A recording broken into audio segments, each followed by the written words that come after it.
Man, that Sonic video did pretty well, didn't it? Wasn't even up for that long, and it's already, like, one of the most watched videos on the channel. Oh, God. Maybe I ought to go down that path. Maybe I ought to drop the Sonic video now. After all, why shouldn't I have the views?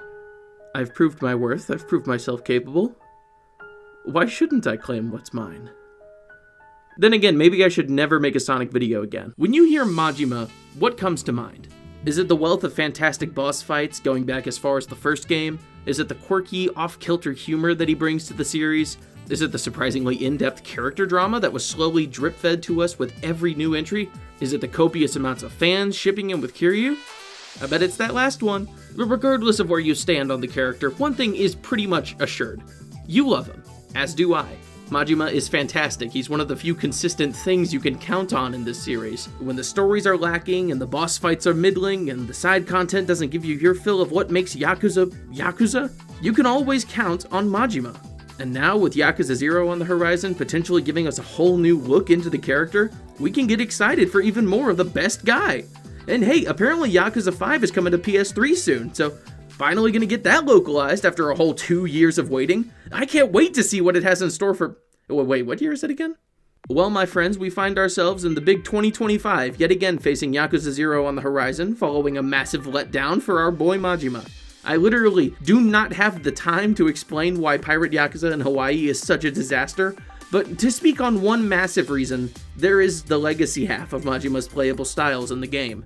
It's a mess of features trying too hard to be too many things all at once, and not managing to be any of them. But with this being a topic of fandom-wide discussion, I thought this would be the perfect opportunity to address something I ended up missing in my agent video. Of the most disliked styles I mentioned at the beginning, the comments were quick to mention one that I neglected. Mad Dog.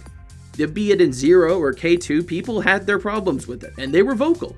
I listened, and I can understand that, but me personally, I've never really had an issue with Mad Dog. In 0, at least. But hey, I haven't touched 0 in what feels like at least a year, certainly not to any substantial degree beyond footage gathering, and that goes double for the vanilla version. So you know what? I'm not just going to talk about why Mad Dog sucks in Pirate Yakuza. I'm not just going to talk about its evolution as a playable style. I say we make this episode of Style Rank a veritable Maji-Marathon and examine the ways in which this style evolved from a boss fight to a playable style to a butchered imitation of itself to a convoluted mess that fails at properly representing what the Mad Dog is really all about. Who knows, maybe there'll even be a metaphor in here somewhere.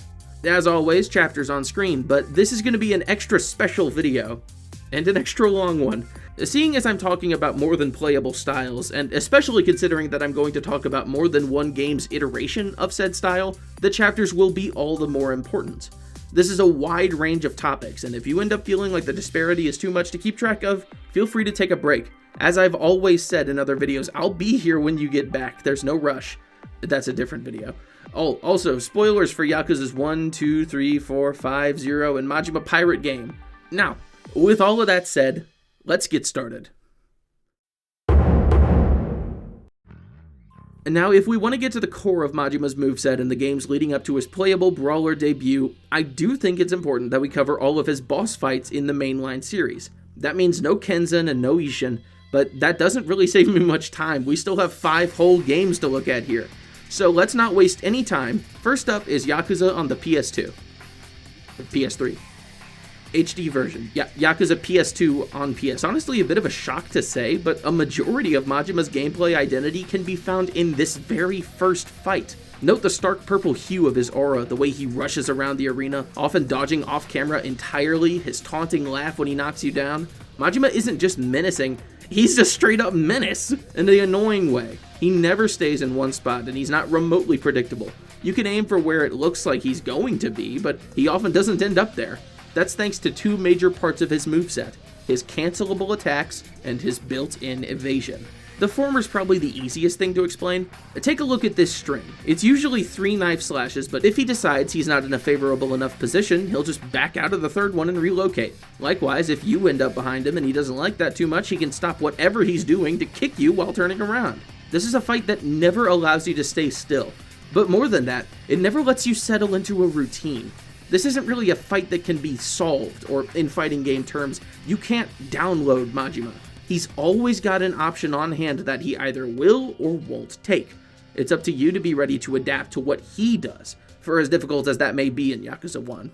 On that subject, let's cover that second thing I mentioned, built-in evasion.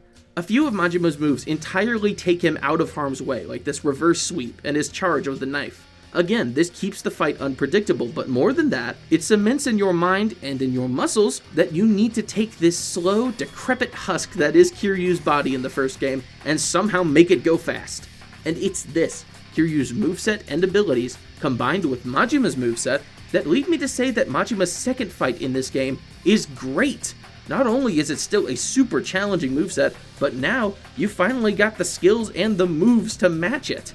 You get your own reverse attacks, your own attacks from dodges, and ways to instantly ground Majima if you land a finisher, should you grind out your tech level enough. Of course, you'll be sacrificing something else to get there by this point in the game, or you could always go to the battle review, a thing that only Yakuza 1 has, and literally every other game in this series would instantly be improved for having, but I'm entirely off subject now. Just keep these two things in mind going forward, cancelable attacks and built-in evasion. Also, that sweep, the knife pounce, and the spinning kicks in the main combo, keep those in the back of your head as well. Yakuza 2 doesn't add too much to the formula of Majima fights. This is partly because there's only one Majima fight. The most important thing that this game would add is the iconic QTE. Makes sense here, seeing as there's a giant fence for the knife to bounce off of. We will eventually see this make less and less sense as the series goes on. Actually, it does add one important thing that we'll see later, this run. In the vein of built-in evasion, Majima has decided that just dodging around is no longer good enough for him. Now he'll straight up run circles around you, encouraging you to make good use of your new reverse attacks. Which I did not. I've never been super into Yakuza 2, especially compared to the first game, to the extent that I'm considering swapping their... No, I already did that. Yakuza 1's above Yakuza 2. Story-wise, I like it, and I admit that the gameplay is objectively an upgrade, but I just end up putting the game down after a while whenever I try to go back to it. In this instance, it doesn't help that the Majima fight isn't very good. It's this game's Coliseum finale match, for one, which means you see it coming a mile away, thus losing that element of surprise that made his fights in the first game so impactful.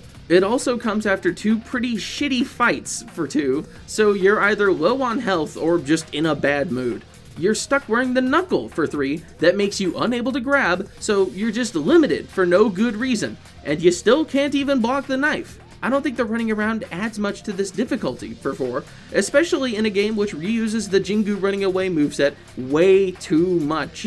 It's made even worse by being right after that fight with the Hitman outside of Tojo HQ. You get done having to chase that guy down, and then suddenly you're tasked with beating Majima when you're probably super underleveled. There aren't many chances to power level before this with sub-stories or powerful encounters. Your only shot at coming into the fight at a high level is New Game Plus, because there's not even a battle review in this game.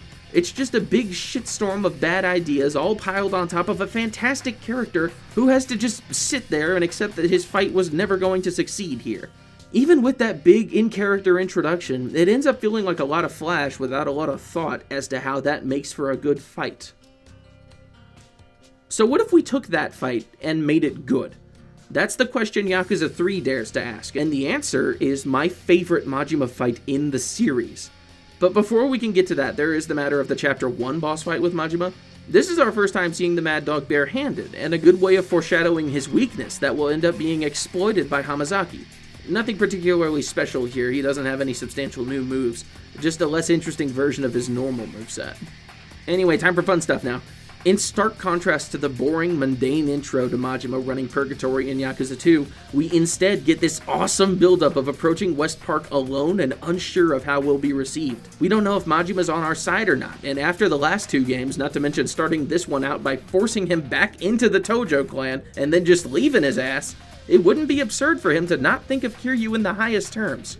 So we go in, get immediately surrounded after a little 007 reference, and are forced underground by the Mad Dog himself. The walk to the Coliseum in this eerily silent purgatory is amazing. Your first time getting to look around this area with a free camera, and there's nothing for you to see but the inevitable fight ahead of you. So you get to the Coliseum, see it's empty too, and then just like that,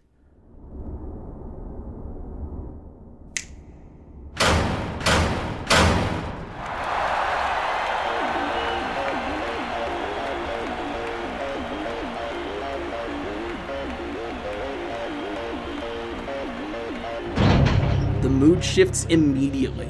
Receive and Stab You starts building up in the background, the announcer man chimes in, and the Mad Dog, now freed from the shackles of Hamazaki's schemes, is finally unleashed.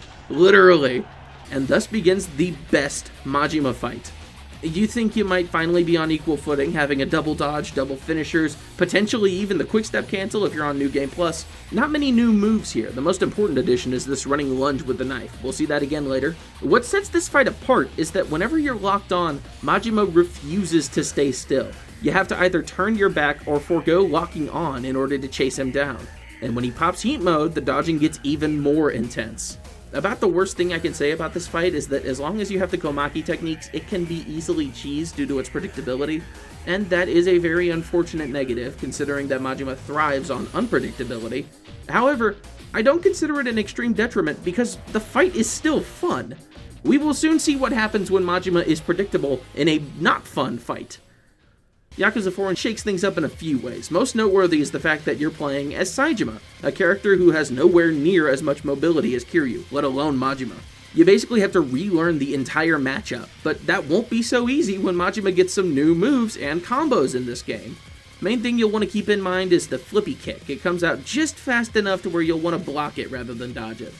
The new combos also make ample use of the knife, so keep an eye out for those too. If we're talking knife though, easily the most iconic addition this fight makes is the giant spin attack when Majima's in heat mode.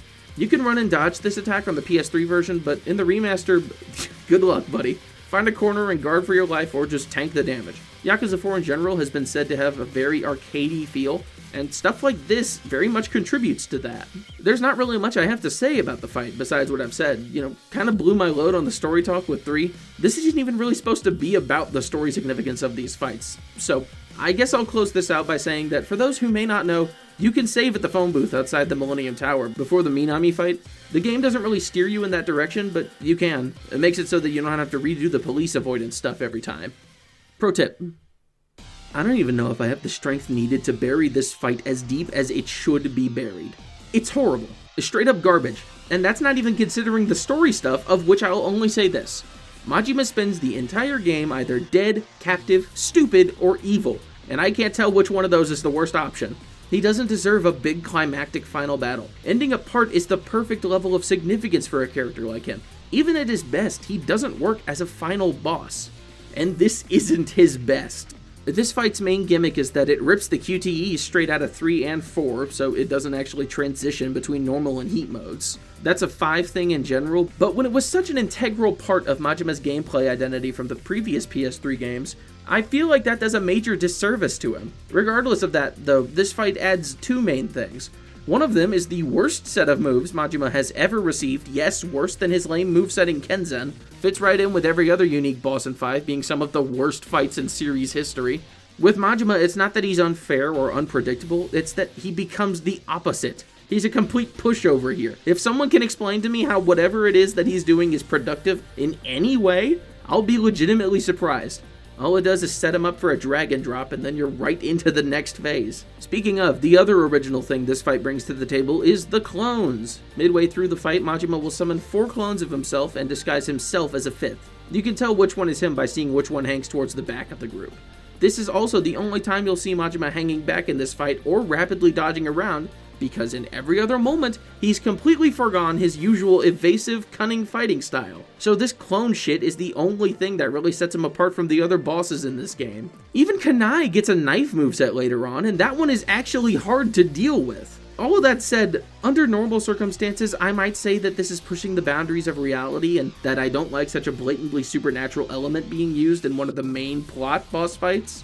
But these aren't normal circumstances. Quite frankly, Majima's having trouble beating out a literal random bear encounter in terms of wackiness factor, so whatever zany shit he can provide is a point for him. I meant it when I said this fight is garbage, and that's equal parts what I just said, equal part due to how low the damage is on literally every attack in this game, and in equal part due to Herculean spirit. This Majima is worse than predictable or unfair. He's easy, which makes him boring. I can't say either of those things of any of the previous fights. Even in Yakuza 2, where I don't enjoy the fight in that game, I'd call it better than this just because it's an actual challenge. Maybe New Game Plus turns that fight into a masterpiece. Nothing could salvage this one. And that's where we leave off, discounting Ishin. 5 Majima fights, 3 with incredible results, 1 lacking due to the way it's presented, and 1 that falls flat on its face. Believe it or not, all of these things would be mixed into the eventual result that was Majima's Legend style in Yakuza 0. So, it's about time we swap gears and get to the main event. So this is where things get interesting. Normally I'd start off this part of the video by talking about how the representation of Majima in the story of Yakuza 0 visually and narratively relates to the way he feels in gameplay. You may already see the problem with that. The story isn't tailored to playing as this version of Majima. It's a style that he canonically has unlocked by the end of the game, for whatever that's worth, but it's never specifically said in-game whether he actually uses it at all. About the closest you can get to confirming its existence is in Chapter 4, where he fights Lee with a knife briefly before having it knocked out of his hand, and then he contemplates using it to kill Makoto at the end of the chapter. He also briefly brandishes it after beating Laogui, so he does have the knife, apparently. He just hadn't gotten used to using it yet, which is a cool detail, but that's about the closest you'll get to seeing any kind of representation of Mad Dog in the story. If anything, I think the story has a little bit of trouble transitioning Majima from this caged dog presentation to the lunatic he would eventually become. You might expect me to talk about how the Mad Dog is all an act here, but I'm gonna leave that topic for another day. Instead, what I'll say is that the end of the game feels like this is where he'd start using this style, but the game isn't fully committed to the idea. On the one hand, making it mandatory to unlock this style, thereby making it mandatory to finish the Cabaret Club management minigame, would have been a horrible idea. On the other hand, Majima keeps talking at the end of the game about how he's gonna kill whoever stands between him and Makoto, or Makoto's revenge later on. Problem: this is Yakuza. The games will never commit to the idea of a protagonist murdering someone else in cold blood. Majima doesn't change the way he fights in any of these parts, just the way he acts in cutscenes. So you could believe that after he snaps, every enemy you defeat is technically dead, but this isn't represented in gameplay in any way. Moreover, the story ends with him not killing someone. Even moreover, he's never shown using that nifty little knife we just talked about. I get it would be awkward to make up a bunch of new excuses for why he would bother putting it away or losing it after this point, but it would be better than just saying he snapped and not giving us any tactile change in play to convey that snap. Again, he sort of uses it on Laogui, but by then the story's already over. So yeah, the story doesn't really support the idea of him using that style, even in the part where you'd think it would make the most sense. Because of that, this is going to be the last time I talk about the story of Yakuza 0 in this video. I get that the story's doing stuff with the way he's pushed to insanity and the extreme personality he has to hide in his day-to-day life, but without any substantial payoff in-game, and especially with an ending that basically undoes that big dramatic snap I was just talking about, it isn't really relevant in the discussion here. Besides, I've got 2 other games to talk about before things conclude, so give me some grace and let's get back on track. The playable version of the Mad Dog style could be described as a finely crafted blend of all of Majima's previous incarnations, or as a mishmash of random animations slapped together in the hopes that it makes for a decent player experience, and they'd both be correct. Regardless of that, there is one thing that's important to address up front. Majima's fighting style cannot be summed up under one firm label. Hell, even Shinada's apparently using a stance called Philly Shell, and he's the character who uses the least amount of formal martial arts. In one of many examples, Majima breaks the norm by instead just doing whatever the hell he wants. In one moment he'll be using wide, sweeping motions to hit in as large a horizontal range as possible, the next he'll be stabbing straight through whatever's in front of him, the next he'll be busting it down sexual style. Unpredictability is Majima's nature. This will eventually lead to his downfall, but we're not quite there yet. On the subject of things unprecedented in this series, that heat aura.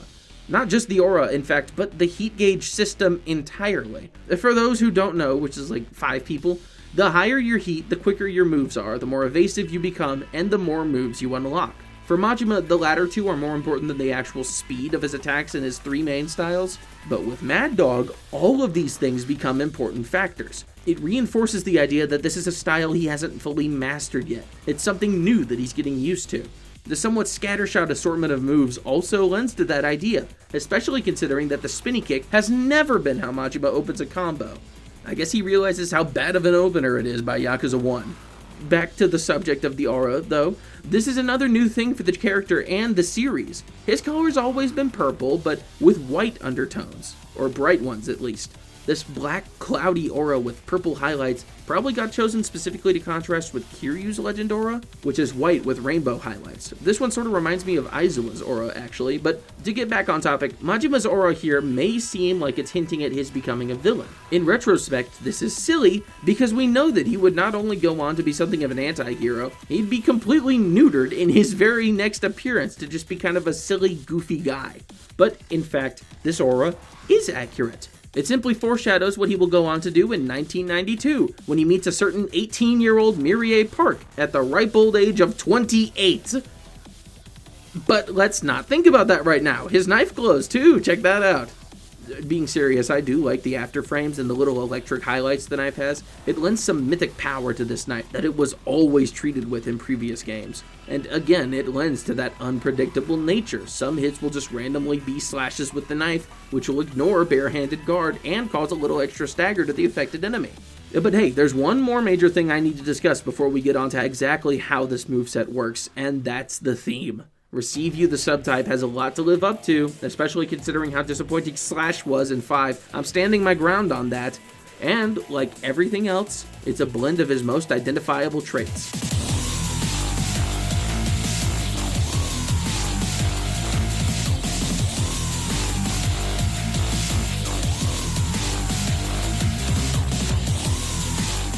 It takes the harder guitar from Stab, the electronic emphasis from Bite, and even the siren motif that's existed since the first game, and it cranks them all up to a level we had yet to see at this point.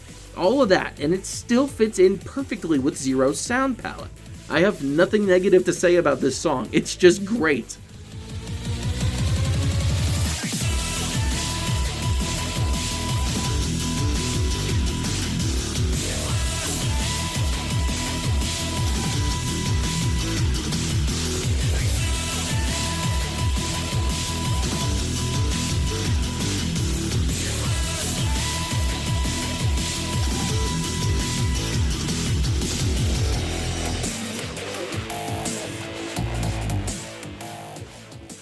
Now, with that matter settled, let's actually take a look at this moveset. Now, this will be another pretty short basic combat segment, as Mad Dog doesn't have a lot of tools to work with. That might be a lie, I don't remember how long this is. Being an unblockable gimmick style, that isn't exactly a disappointment. All it means is that there's an opportunity to design everything to work together in a seamless harmony. Does the style manage that? Not quite. But hey, nothing's perfect, and there's still plenty that he does well. His stance is a slightly updated version of his usual battle stance. It might be the one in Ishin that he used when he has the knife out, but as compared to the mainline PS3 games, this has a little more motion than his stance usually has. This is a theme you'll see going through the moveset, and I'm not going to go over every example, but most of these moves are directly or indirectly lifted from previous Majima fights. See if you can spot them yourself. I picked out the references I can confirm during the first chapter. Now, onto the base combo. Things falter a little here, mostly in that first attack. The spinning kick is an iconic Majima thing, but it was meant to be fought against. Now, just like myself, your biggest enemy with this style is Muay Thai, because just about every enemy using this stance has moves that are faster than Majima can react. The boxer comes close second, but they get stuck in strings that you can dodge and exploit more often than Muay Thai does. Once you get past that kick, though, things are mostly workable. Every other attack is a knife thing. Keep that in mind if you're trying to strategically get through a defensive enemy. Oh, the downed attack is also a knife thing? If for the first time in this series, I get to say a downed attack using your hands actually makes sense. The finishers aren't super distinct in their effects, but they are all useful in different situations. They also all have super armor and will usually break guard, which is incredibly helpful. So keep that in mind going forward. Square triangle hits in a wide range in front of you, best used if there's multiple enemies ahead and you need to compensate for that fucking starting kick. This one won't whiff very often, it's a reliable fallback and a useful tool in its own right. 2 square triangle is a butterfly kick that's best used if you've managed to hit a back combo on an enemy. The little bit of extra damage before they start turning around is very helpful, plus that little bit of extra knockback. Other than that, probably not your best option. That would be 3 square triangle, a little breakdance move that hits at a very short range, but that range covers behind you too. If you find yourself surrounded, try to get this one and you'll likely be on your way out before I can even finish this sentence. 4 square triangle is the only finisher that has a different effect. It'll launch the enemy if the right hit lands, guaranteeing the follow-up attack that I haven't mentioned yet but we'll get to soon.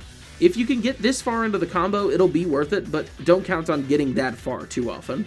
Triangle is of course the heavy option, just a plain kick that won't hit grounded enemies. That's true of the locked on version and the regular version, which is weird considering that from 5 onward, most playable styles have had a distinction between their locked on and unlocked on triangle attacks. Might be a weird oversight, might be intentional, but it's strange and unfortunate either way. There is a reverse kick though, so that's nice. There's a running heavy, but not only is it really prone to missing, it also locks you into a really long animation with no way out of it, so don't use that one as much. There is also a charged heavy attack, a lunge forward, knife first, which will cause a stumble into knockdown if it lands. It will consume heat though, keep that in mind. Speaking of the knife, guarding with it will block edged weapons, but not bullets. However, one other nifty trick guarding lets you do is a long evasive slide in 4 directions. Hit dodge while guarding and Majima will slip away from whatever's getting too close for comfort. Again, this will drain heat, so don't overuse it. Granted, both of these moves can be used without heat, but you're limiting yourself out of one really good option that we will talk about later. A move that cannot be used without heat is the giant spin on circle. It's only usable at level 3, and if it goes for about half a second without hitting an enemy, you'll be stuck in a tired state. If it hits, it won't do too much damage, but it feels good to land. If you haven't got full heat, Majima will instead do a low-profile reverse sweep. As should be obvious by the description, this move can dodge certain attacks aimed at your upper body, and it feels so cool to call that out and hit the enemy with a sneaky low. It doesn't do much damage, but it is a wide move, so it can stun the people in front of you and to the sides of you long enough to get away. And getting away isn't a very complicated matter, because Majima in Zero, by default, is a pretty slippery character. He has 2 dodges in this style, and you can use a sway attack from either of them, unlike Kiryu and Akiyama. They also have a very neat property, which is that using them builds a tiny amount of heat. Now that doesn't sound like much, but what this means is that as long as you're dodging, you can maintain your heat level, regardless of whether you're being actively attacked. This is a really cool detail, and it's one that incentivizes you to play like Majima, dodging all over the place without a care in the world. If you do get knocked down, you can dodge on your way up with square.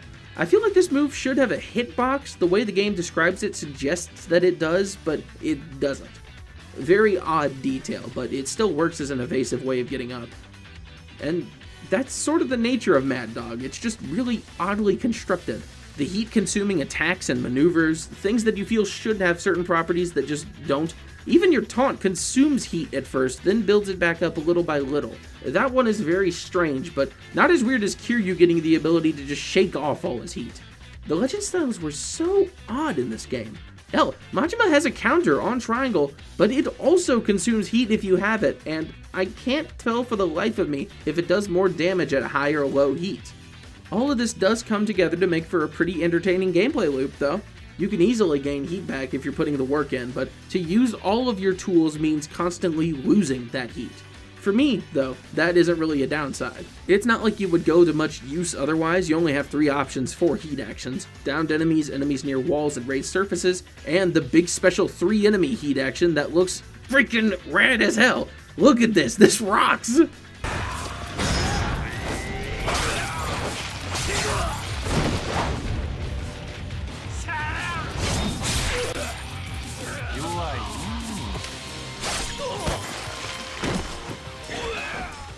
And speaking of things that are badass, I think it's time to wrap up the moveset talk by going over Majima's last tools in his arsenal, and from there, give some closing thoughts on why I think this version of the Mad Dog is so fun. You may have noticed those knife slashes at the end of the finishers. The game refers to this move as Savage, and that's exactly what it is. Like I said, the finishers themselves will break guard, so this follow-up is all but guaranteed, even on weapon enemies. And what a follow-up it is.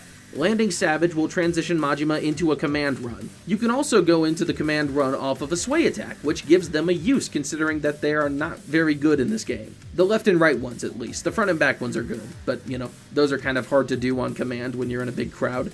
Anyway, this stance has a small hitbox that'll do barely any damage, but it will slightly stagger any enemy you run into or through, which means they won't immediately be able to attack you. Your heat also drains in this stance, so you can't stay in it forever. Running out means sliding to a stop and a brief period of vulnerability. But what to do in this stance, you're asking? You're not, you already know what to do, but I'll tell you anyway, you cheeky little bastard. This is where Chomp comes in. Hit triangle again, and Majima will leap forward with another knife slash. Landing this one puts him back into Savage. Missing it will end the stance early. Hitting triangle will consume heat regardless of whether you hit an enemy. There's not much of a conversation to have about these abilities, not like my Meteor Tackle or the arm grab. They're simple, they're effective, and they are fun. When people call Mad Dog a gimmick style, this is the gimmick that they're referring to. Savage into Chomp, into Chomp, into Chomp, rinse and repeat. I guess my main question here would be, why is this a bad thing?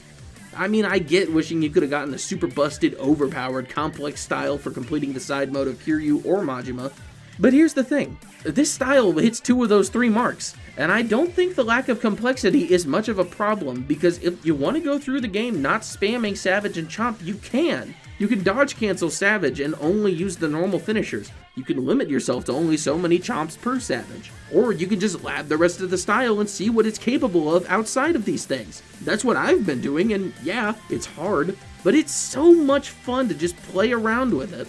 Like I keep saying, it incentivizes playing like Majima, and being able to get that experience while also using so many of his iconic moves is plain fun. And hey, if you want to get even more busted, just pop out a more powerful knife and go to town, just like you can with Bats and Slugger style. There's really not much to say beyond those things. I really like Mad Dog in Zero, even for how objectively bare bones it may be. I keep on saying it, but it's true. What some call bare bones, I call tightly designed. And even with all of the weird Majima-isms of this style, including a lack of total synergy and the few moves that simply aren't worth using, I think this is a tight style. It suits Majima as a character, it's a fun glimpse into the future, and it's excellent fan service for someone who has some familiarity with Majima's many movesets from previous boss fights. With all of that said, it's time to move on now and address what might be the actual worst playable style in this series. Kiwami 2 is a downgrade in several ways, to several different games. It's a downgrade from Yakuza 2 presentation and general story pacing, it's a downgrade from 6's graphical style and, in my opinion, its gameplay, and most importantly here, it's a severe downgrade from Yakuza 0's Mad Dog style. The most obvious change is the one you'll see before you even touch the controller. In this very, very ugly rendition of the Dragon Engine, gone is the heat aura that surrounds the protagonist during normal gameplay. Even if it were present, it wouldn't match the incredible one from Zero. Instead, this aura is more in line with Majima's boss fights, a bright violet with white undertones. This alone isn't necessarily a problem, but it is a change I wish they hadn't made. This pales in comparison to the changes you'll feel once you actually do pick up the controller. The Dragon Engine, as it existed in this time, was not suited to the sort of gameplay Mad Dog style promotes. It wasn't suited to any of the styles from the previous games, that's why Kiryu got the Reborn style in 6. So directly porting any style into this engine was already a bad idea. More specifically, the extreme focus on evasion and maneuverability is just kind of impossible in Kiwami 2, or really any version of the Dragon Engine. The extreme heft with which every player character moves and the newfound inability to turn around without coming to a screeching halt quite literally makes Savage and therefore Chomp impossible to perform. So this style just doesn't have it. Again though, it goes deeper than that.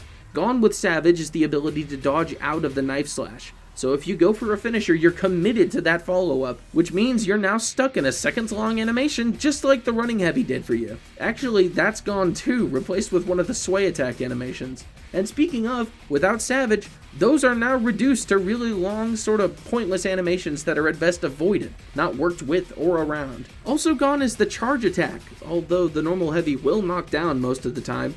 The reverse attack is also basically gone. It's technically still present, but it's pretty much impossible to make it work against a single enemy because of the soft lock-on that's always present. I didn't test it against multiple, but come on, you weren't going to use it anyway. So what's left? The counter, I guess. I'm glad it's still here, even if that's bare minimum. The base combo, now even more difficult to get moving because of how stiff you feel in this engine. That spinning move on circle's still here, but gone is the low-profile sweep. That means you no longer have that reliable way of evading while attacking without dodging. So every circle press is a prayer that the enemy won't decide to dodge and then hit you while you charge up your spin. The 2 dodges remain, but not their ability to charge your heat, removing that intrinsic value they used to hold. Also gone is the special dodge from holding guard. To end this very small section, I'd like to mention the heat actions. Gone are the grounded one and the situational ones for walls and raised surfaces. Now, with 1 bar of heat, you can do Shinada's knife-equipping heat action that Majima inherited in Zero. With both bars full, you can do the really cool one where you kick the knife at the dude. But, thanks to the poor port job, Majima's smile now looks incredibly weird, almost carved into his face. I think this is the same sort of problem that heat action modders have run into when it comes to removing the claw hand effect in Dragon Engine games. Even if it's not, though, this is a problem that I expect to be ironed out in the development stage, not one that somehow survives in the full release. It's such an obvious blemish on what might be argued as the most recognizable part of Mad Dog's style. And yet, here it is. I think that sums up the Majima saga as a whole, but especially this version of Mad Dog. What a pitiful mess. Now it's time for a soft reset. Majima wouldn't see another playable appearance for over 5 years after Kiwami 2. He technically returned in Gaiden, but it's arguable that this appearance is even more limited and boring than Kiwami 2. In every new appearance, he's retained less and less of the character that made him so interesting or fun in the first place. By Infinite Wealth, he was a shell of his former self. And now, with the release of Pirate Yakuza in Hawaii, the devs had a chance to redefine what makes the Mad Dog the Mad Dog. Not only that, they get a chance to reinvent this style for the new and improved Dragon Engine post-Lost Judgment. So, once more from the top, let's examine this brand new addition to the Yakuza series. I'll elaborate more on this in a later video, hint hint, but I'm really not happy with the Dragon Engine where it is now. Visually speaking, I think the games have come to put way too much emphasis on particle effects in combat. It's gotten to the point where the flashing lights end up taking precedence over the ability to see the intricacies of your movesets. So if you come to these games looking for displays of martial mastery, like me, you'll be somewhat disappointed there. Thankfully, Mad Dog isn't really about the complexity of the moves performed, and in this game especially, it isn't even really about legacy moves. For now, though, aesthetics. The dark purple aura from Zero... Oh shit, I didn't talk about the music in Kiwami 2 Mad Dog, it's bad.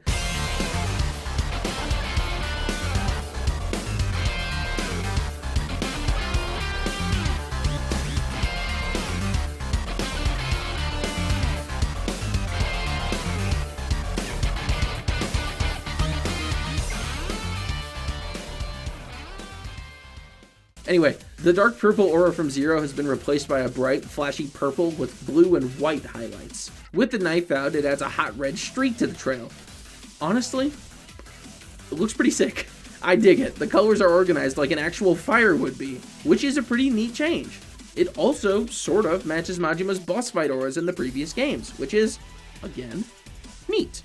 The newest thing added in this game is the shape of the heat trails, funny enough. It's very sharp. The heat trails end at very exact points, and they're mostly made up of smaller but still sharp individual lines. They're still big and intrusive, but unlike Agents, which were incredibly bright and covered the limbs, these ones mostly stay attached to the extremities, which means I can see the motions much more clearly. That and this being the legacy style means that I already know what they are, for the most part. So, all in all, this problem from Gaiden has been solved. Either way, it's better than them reusing those insane ones from Infinite Wealth, so this is, if nothing else, the preferable outcome. I haven't spoken much about the actual heat aura, which technically exists in this game, but it's just a vague fluid shape that coats and surrounds Majima when the madness gauge is full. I've never liked how it looks in the Dragon Engine, but this isn't much worse than it has looked in this engine. It is attached to a bad mechanic, but I'll discuss that later. Honestly, there isn't really much else I need to talk about. The main elements of Mad Dog's aesthetic presentation are still present, just changed, which is okay. Change can be good, but change can also be bad, and worse yet, it can be pointless. But before we get to those, I just remembered the other thing I need to discuss, and that's the new Mad Dog theme, Mad Dog. Good work, guys. And now I've discussed this song before, and if you want more talk about it and some other songs from the Pirate OST, you can check out that video. As a small update, this song has grown on me a bit more than it already had when I made that video, but it still undeniably lifts its main melody from Flirt with Bomb from Yakuza Kiwami. And, as some folks noted, had I listened to the song for another minute, I would have found that it also resembles passages from Rain, as well as the vocal flares from One-Eyed Assassin. It's a little Maji medley, I guess. Now, how many more of those do you think I could come up with? Probably none. Anyway, let's get to the combat. Going into this game, Mad Dog had one main selling point. It would be an official marriage of itself and Majima's thug style, also from Zero, in order to form a full and complete style. On the surface, a lofty but respectable goal. Kiwami 2 showed that Mad Dog as it existed in that game was not enough to warrant playing a whole game with just that style. Even in its untainted form from Zero, I wouldn't disagree with that same notion, even for how much I enjoy using it. So I went into this game with a little cautious optimism, excited to see how these styles would be married. The result would turn out to be more of a genetic fusion, and not a good one, more like Cronenberg's The Fly. Make no mistake, Mad Dog is pretty much just thug style, but with less utility. I haven't made a video about thug style yet, so in short, it's best described as a loose and tricky moveset that thrives in crowds of goons. It doesn't have particularly good turning attacks, but it makes up for that in a special reverse heavy that trips enemies, a very good throw, and a combo extension that hits fast and wide with a finisher that does both of those. It's a wonderful little style, if a little bit mechanically shallow. So of the blue styles, I guess, from Zero, it's definitely my preferred one. As for its appearance in Pirate Game, I wouldn't blame you for seeing it and thinking that not much has changed, but it has. Before anything else, I must mention the fact that it's had some substantial idiot-proofing done to it, for lack of a better term. Your attacks will now heavily gravitate towards any enemy in the general vicinity, both through animations and through blatant means out of your control. So don't bother trying to whiff lights to get a specific finisher because it's not worth trying. It's also not worth trying because of the other big piece of idiot-proofing, the finishers themselves. You have two, technically three, and I know what you're thinking, no, the knife finishers aren't different. The first one is basically the standard triangle combo, which is a thing that exists. Imagine Brawler's triangle combo, basically. The second, third, and fourth are all the same flurry of slashes. They resemble the worst thing ever from Yakuza 5. Wonderful fan service. The fifth one is the first Thug one, which is weird and stupid, but it does get its own unique follow-up before going into the exact same flurry of slashes as the 2 through 4. Great. This also gets at the genetic merging I mentioned earlier. It isn't that Thug style can use the knife in special ways. It's that Thug style now has the knife grafted to it. You no longer have access to most of Thug's movesets, save for the basic rush combo and that kick finisher. The kick does launch, which is why they moved it to the end of the combo, for balancing reasons. But every other finisher is the knife. And I might be saying this in a positive way if there was a way of going from the knife back to Thug. But there isn't. The moment you take the knife out, you're playing with Mad Dog only. No way to get back to Thug without starting a new move with Square or by grabbing. You remember how I spoke highly of the Oryu's Fight mod for Gaiden, the one where there's custom combos on triangle that involve hitting Square at certain points? This isn't anything like that, so don't get your hopes up. I did mention grabbing, that's a thing you can do. Thug retains its grab triangle, now on Square, okay, and its throw. The triangle option is a wholly new move that uses the knife, good continuity. Like Gaiden, though, he's lost the ability to swap his hold on enemies. You're now stuck doing back grabs. Which isn't so bad, but it's weird to me that this design choice remains in this game, even though Sea-Dog can't grab. So it doesn't have the Gaiden excuse of either style having different grabs. Also, the grab escape heat action now doesn't make sense anymore. Nor does the throw off ledges heat action, which is reused from Ishin and not Zero, despite Majima having a special one in Zero that was also reused in 6 for some bizarre reason, or just using the one from 6 that is the back grab heat action that Kiryu already has. And to do any of those heat actions, you need to be grabbing the enemy, so your knife wouldn't be out, so nothing conflicts with it, and Majima will do this move Ryoma does with a sword in his hand, barehanded, which means that he's not hitting them with the hilt and holding them down with the hilt, he's just brushing the bottom of his hands next to their face. RGG Studios, are you capable of doing things that make sense anymore? Or do you only make bullshit now? Back to the main stuff. This style also inherits the Mad Dog stab counter. Woohoo! But this is where a brand new problem comes in. For the whole game, I was having a really hard time hitting this knife counter, even in the most mundane situations. I realized why a long way into the game, when I noticed that Majima also retains his Thug counter throw. It's just that sometimes he does it, and sometimes he does a new one. And when I made that connection, suddenly the entire combat system was made clear. And it's not nearly as smart or interesting as the idea of marrying Thug and Mad Dog sounds. So what's going on here? Well, Majima exists in one of two states when he's in Mad Dog style, knife or no knife. But I thought you said the knife is grafted to him. It's part of his finishers. I did say that, and it is both of those things. But here's the deal. He can't have the knife out while he's doing his thug combo. So what happens is he keeps his thug stance when he doesn't have the knife, and he shifts into Mad Dog stance when he takes out the knife. The easiest way to observe this is by guarding in thug stance. He automatically takes out the knife, except for when he doesn't. Again, when I made this connection, everything became way simpler to understand. When he's in thug stance, he can only do thug actions. Everything involving the triangle button cannot be done in the thug stance, and vice versa. This means if you're in thug stance, you cannot do the knife counter unless it's been taken out first, shifting you into Mad Dog stance.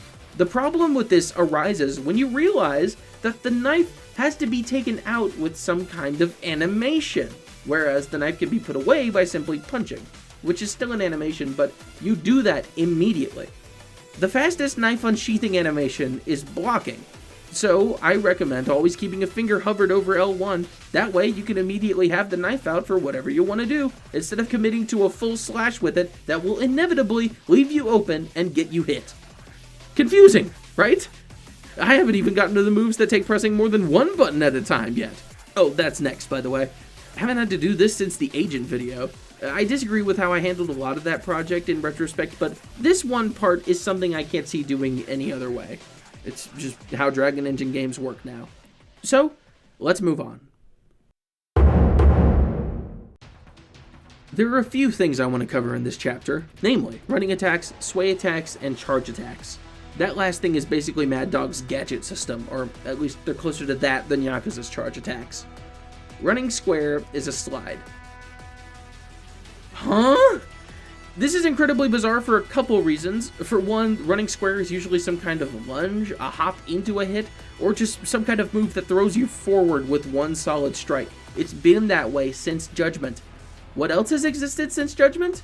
That they didn't put in Gaiden for some reason? A sliding attack on cross while you're running. But that wouldn't work in this game for a reason I'll discuss soon, so I guess it had to go on square. Running triangle is the same as it was in Zero, but I want to say it's even less accurate here. Still can't cancel out of it either, so never use it. Ever. Running triangle on a downed enemy doesn't exist, so it just defaults to the down strike with the knife because triangle is the knife button. Again, square had to be a sliding attack because that's how you attack downed enemies while keeping your movement going. These devs are so good at trapping themselves into gameplay corners only to fix the issue, in quotes, by breaking something else in the process. This is such backwards logic, I almost have to commend it for being so absurd. One thing I wish I could commend is the sway attacks. Once again, there's one on square and one on triangle, almost like this other style that I remember, but this time square has thug sway attacks and triangle has Mad Dogs. The square one actually works pretty well. They're fast and don't have too many afterframes for you to get stuck in. Plus, it's easy to mash into a rush combo from them. This is a good evolution from Gaiden's square sway attacks. A good going backwards from that to copy Snake-style square sway strikes. Holy fuck. A triangle, on the other hand, doesn't work for shit. These attacks have always been really slow and somewhat unresponsive, but because of the way this game works, this problem is compounded tenfold. Enemies are faster and somehow more aggressive than Gaiden, and there's way more of them than there ever were in Zero. Again, never use triangle unless it's a finisher, and even then I don't know that I would recommend that. It's close enough to a dodge thing, so I'll mention now that the quick get up option is probably one of the most self-defeating tools I've ever seen in a Yakuza game. At least in Zero it moved you away from you and kept you from taking undue damage. In this game, it gets up right on the spot and takes so long to get out of its animation that has, for your information, no invulnerability frames that you're likely to just eat a bunch more attacks from whoever knocked you down in the first place. That's a theme with a lot of Mad Dog's animations, getting stuck in them for way longer than you'd expect to be. That especially applies to the triangle sway attacks I was just talking about. Now, for the final thing to mention, the charge moves. This is where Mad Dog in this game really tries to come into its own. The square option is an uppercut that you can follow up with air attacks, which I'll discuss soon.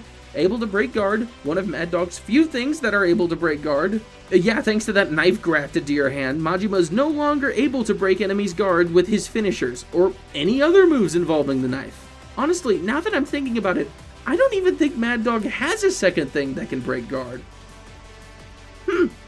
Anyway, when fully charged, it causes a big stumble guard break animation on a guarding enemy, and you will slide forward on the ground to close a gap between you and someone who's not quite close enough. It also can low profile some high attacks, as can the other charge options, but don't count on that in a pinch. It's more of a pleasant surprise than an intended mechanic.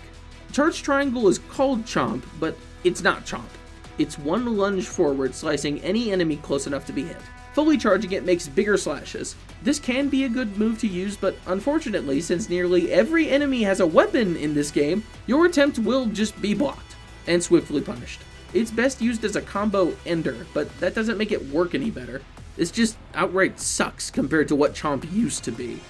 But it doesn't hold a candle to what they've done to Frenzy, the charge circle option. Hold circle for the big spin, fully charge it to spin faster. Again, this can be very easily blocked, but that's not the only problem. There's no lock-on here. So you'll need to aim the spin for the entire time that it's out, lest Majima end up flying away back to Japan. That big final slash is basically never going to hit enemies, both because of the guarding problem and, again, the lack of a soft lock-on while you're using it. The one time that mechanic would have actually been appreciated, and they just don't use it. And you know what these moves mean, right? That problem with Agent, where every first attack only registers when you release the button, that's now a thing, again, for every button except Cross. Not just for Mad Dog, but Sea Dog as well. I think this contributes to that feeling of sluggishness I've kept complaining about during my playthrough of the game, and if you felt like starting a combo in a crowd of enemies feels weirdly difficult, I think this is the likely culprit. There is one more major addition to this game's combat that I've yet to mention, and as much as I wish I could make it its own chapter, it's neither deserving nor complicated enough to make me do that. So, it's jumping, and the resulting jumping attacks. I didn't mention it before, but you are able to upgrade to 3 dodges in this game, which you can use by locking on and pressing cross. A cross by itself will make Majima jump. One might think that this is a wholly new feature for a Yakuza game, and no, this isn't even a mainline one, so no. One clearly just hasn't even played Fist of the North Star Lost Paradise. In that game, Kenshiro only has the one dodge, but when certain conditions are met, he can jump into the air for a second dodge. From here, you can do a flurry of kicks, one massive spike, or a standard dive kick. I have my issues with this system, but it's a million times better than Pirate Yakuza's version of jumping. In this game, you can jump whenever you want, but that means you're not in any special state when you do. So basically, never jump around spear enemies, or gun enemies, or several sword enemies, or barehanded enemies, or ever. Awesome. If you do decide to jump, poor soul, you have 3 equally shit options for attacking grounded enemies. Square and triangle are different versions of a spike. They can only attack directly below you. Okay. So why wouldn't you just use grounded attacks at that rate? It's not like they can't block these. They're not overheads. Circle would be cool, but these knives are basically worthless without a ring that gives them electric properties. They stagger enemies for a bit, but by the time you land on the ground, you're right back to standing in the middle of a crowd of enemies. The only other benefit I can name is that it's the least inconsistent air option. The other 2 buttons are still affected by that you need to release the button to do the attack problem that the grounded options have. So, good luck doing much of anything in the air besides dodging, which you can do by pressing cross again. It isn't much better than the normal 3 grounded dodges. Again, you can be instantly knocked out of the jump and forced onto the ground for a while. But if you want, I guess, if you have an enemy in the air with you, you could do either a square rush combo or a triangle rush combo. No real difference between them, it's just a matter of preference. The square one can have a finisher attached to it, but again, there's not really much of a difference between it, especially on professional, where enemies will just fall out of both these combos by the end of them anyway. The only other thing I can think to mention is heat actions, and why I don't is because there are no new ones. Majima inherits the ones from Thug, Breaker, and Mad Dog. Some of them at least, not all of them. Which is fine, but all of the new heat actions in this game belong to Sea Dog, which, again, is fine by me, because they all suck, and that means I don't have to talk about them right now. Okay, that's not quite true. No, not the sucking part. There is one new heat action for Mad Dog, but to talk about it, I need to talk about the last major thing that this style has. And from there, I get to talk about why this style adds up not to a cohesive whole, but less than the sum of its parts. Someone in charge of this game's design must have loved Yakuza 5, because aside from those finisher things, replacing extreme heat in this game, that's right, it's just gone now, is the madness gauge, the spiritual successor to the red heat orb, or whatever it was called. I think it might have been called Beelzebub, or Satan, perhaps. It works like this. Passively during combat or when certain actions are performed, the big purple circle with the Hanya in it will fill up. Once the bar around it is full, Majima's aura will surround him, it isn't linked to heat in this game, and activating it will create the Yakuza 5 clones. The clones will run around and attack. However, if you use one of your charge moves, they will join you. Charge Square makes them attack the airborne enemy, keeping them up there for a little bit longer. Charge Triangle makes them attack more enemies on the ground, and Circle increases the radius of your big spinny move. Using Jump Circle also summons them into the air to throw knives with you, so it makes it a little bit more useful. As for that heat action I haven't mentioned yet, it only works on one enemy and it does a lot of damage, but you can't charge heat while you have the clones out, so you'll need to just either drink some medicine or have it ready when you go into it. You can also dodge one or two more times while you're in this. It's weird. It behaves like an extreme heat mode would behave, but aside from the clones being out and that extra dodge, I can't really name any tangible benefits that being in this mode gives you. That's it. That's the whole toolkit for Mad Dog. There's a lot of tools, certainly, but like I said, they don't come together into a cohesive whole. They feel more like wholly separate options that you can choose at any moment, but don't lead into anything. The charge options only work insofar as they can affect an enemy in front of you, but once they're done, you're just right back to the normal combat routine. Only the uppercut can lead to anything substantial. The mortal reversal can be upgraded, but it has no utility besides doing more damage. And it, for some reason, is also differed depending on whether you're in Thug or Mad Dog stance when you do the first one. The perfect dodge, which I haven't cared to mention, can give increased speed, but not only doesn't it really mean anything in a game where each enemy is only so many seconds away from going into unbeatable super armor, which is made worse when you hit them more quicker, it can't even be carried over into Sea Dog, where I might actually want to use it. Then, right at the top of the shit heap is the Mad Dog trick. Yeah, the real Mad Dog trick was selling this fucking garbage for full price. If you perfect guard a guard-breaking attack, you can hit a triangle to do it. It's a heat action. It's a heat action with no cool camera angles. It's a heat action that does basically no damage. It's a heat action that you will never ever have a good reason to use. Unless you upgrade your damage. And that's it. That's the logical endpoint of this combat system. I haven't discussed Sea Dog at all, but the exact same thing applies. You either upgrade your damage and end fights quicker, or you keep fighting for even longer than you should be, and you realize just how little is going on here. You either beat enemies in a single juggle combo, or you have to deal with the excessive super armor. You either stomp all over crowds with the charge moves, or you just stop bothering because you end up being smacked out of the charge every time you try. You either win instantly, or you lose constantly. And that's not how I want to play a game that claims to promote high skill level gameplay. Once again, like in the time leading up to the first release of Yakuza 0, it sucks to see the Mad Dog reduced to this pitiful state. Only now it's not just because of the story. Well, I mean, it was also because of the gameplay, but I can only hope that this isn't the last we see of this style. But at the same time, I worry that a return to it will only see it further drowned in gimmicks that don't even work unless you meet an arbitrary damage threshold. And it's especially frustrating, considering this incredible foundation it was built on. On that note, let's get to the results of each appearance of the Mad Dog style, starting with Yakuza 0. Presentation, 3 out of 3. I have nothing negative to say about how Mad Dog is presented in this game. From the interesting uses of Majima's existing animations, to the excellent heat aura, and the knife effects, especially the fantastic heat action that defines this style, Mad Dog is full of charm and attention to detail. Utility, 1 out of 3. With that said, it doesn't change the fact that at the end of the day, this style doesn't have much to work with. The base combo isn't really good at all, and all the other moves that aren't Savage and Chomp don't offer enough reason to use them over the obvious choice. You'll be fighting an uphill battle until you give in and play the intended way. Still, it's not like you're helpless without heat. Having access to 2 dodges, a special long dodge, a quick wake-up option, and especially a counter means that Majima will never be completely without a fallback option. Fun, 2 out of 3. All of that said, similar to my thoughts on Tanimura, Mad Dog's simple gameplay loop doesn't make it completely immune to fun. There's an intrinsic joy that comes from getting heat, landing a savage attack, and mashing out Chomp until the crowd's numbers dwindle to a more manageable amount. Even without it, this style offers so many ways to enjoy your time with it.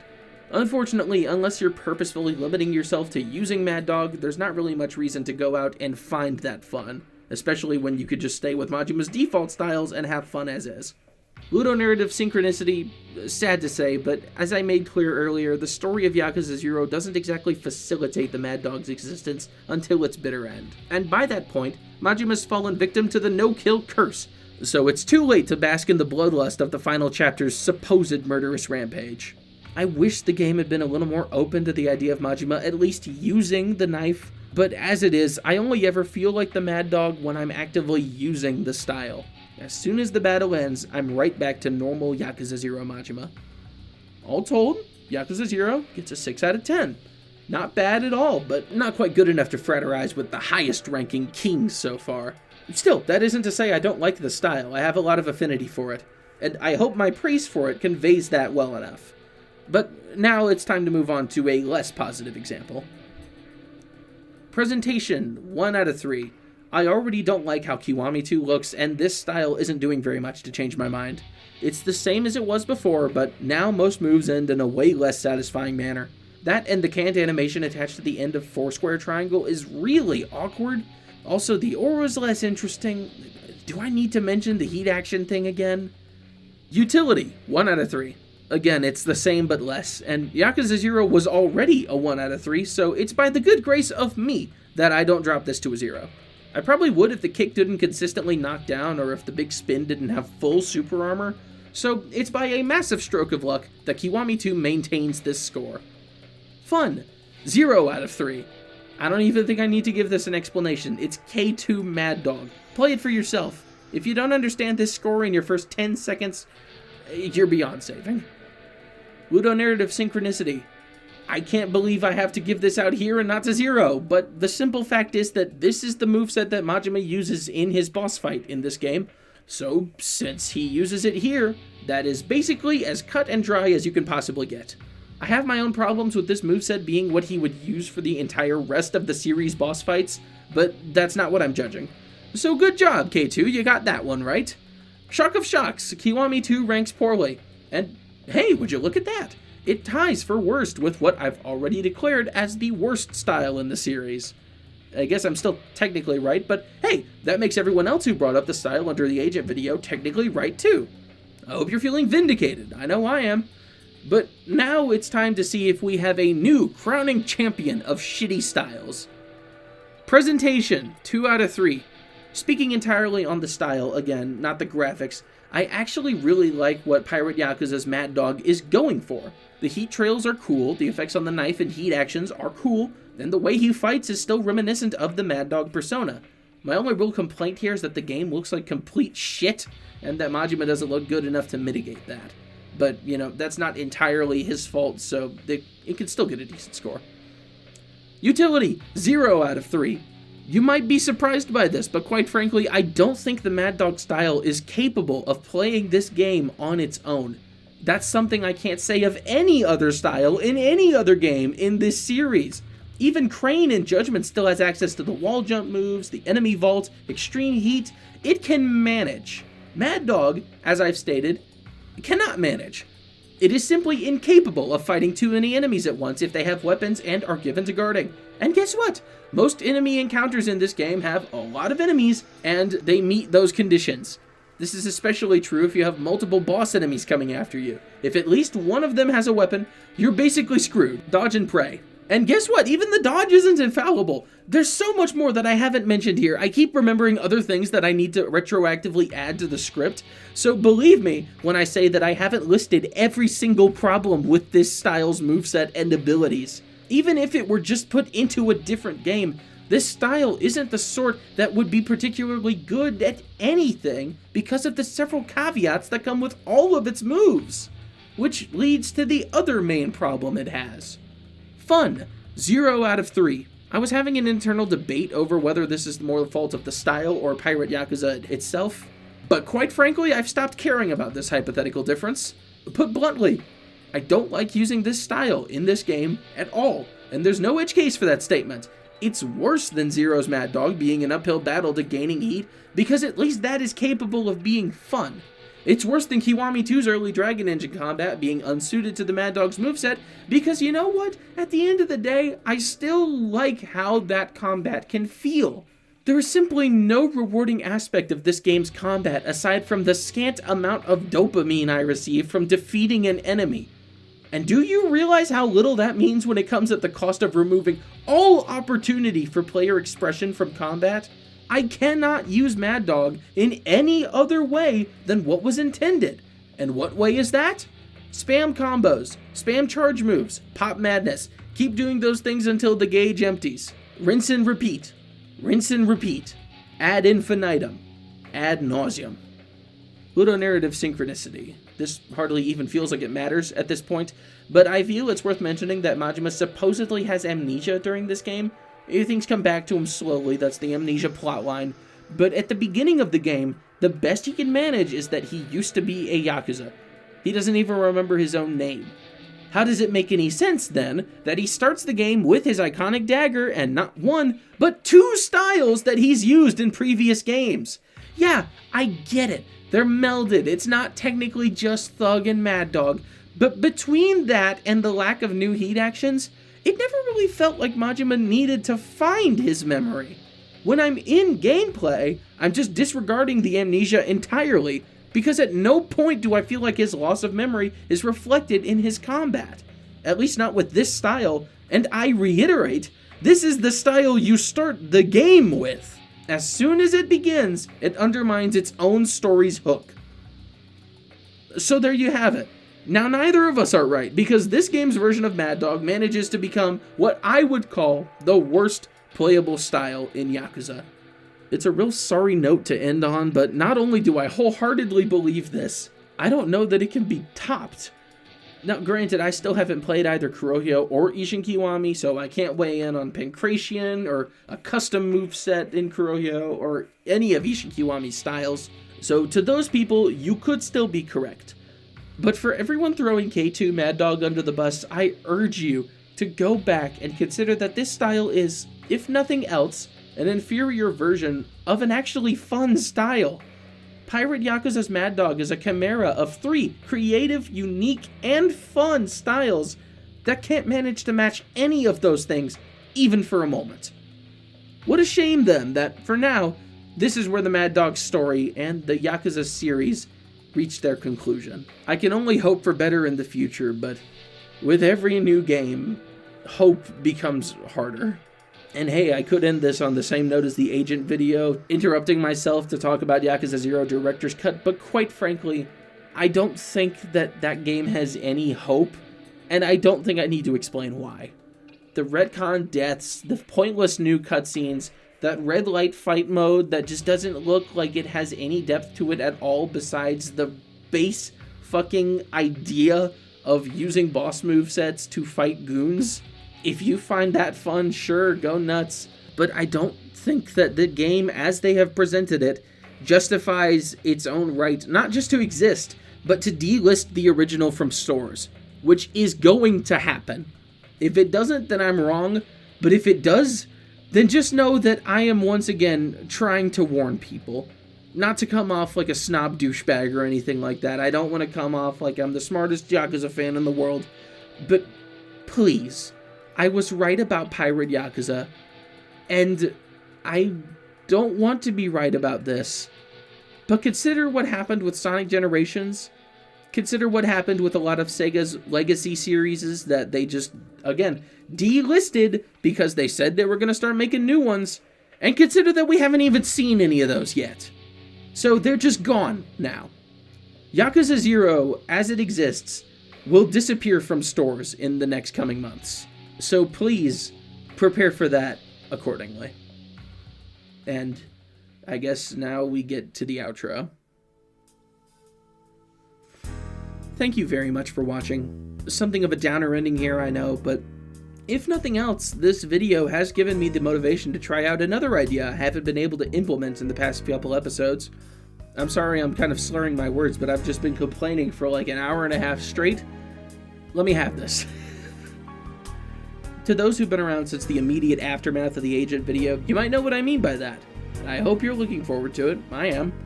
Aside from that, though, all my efforts from here on out are being put towards the full, comprehensive review of Like a Dragon Pirate Yakuza in Hawaii. And have no fear, it only gets worse from here. So much worse. But hey, at least now I don't have to go over all this in that eventual video. Small blessings. I'll see y'all then. In the meantime, special thanks to the $5 patron, Jespy. They helped so much with this episode, because at that rank, you get to read and influence the scripts, which appreciated, super appreciated. And hey, I've been seeing y'all's comments, asking about, oh, we want the Masaru Love Quest reaction. I understand. It was horrible. But, if you want to see that, then it is also on the Patreon. All of the raw recordings for Funny Gaming are up there under the $3 tier. So, again, if you want to go ahead and see that now, it won't be edited. There's no video with it. So, full disclosure on that. I don't want to trick anybody into thinking I'm just hiding videos from you guys. I'm not doing that. But, if you really want to see that early, and you think that I am worth supporting in that way, your support would be very, very greatly appreciated. For now, though, that's all from me. I hope y'all have a good day. Take care of yourself.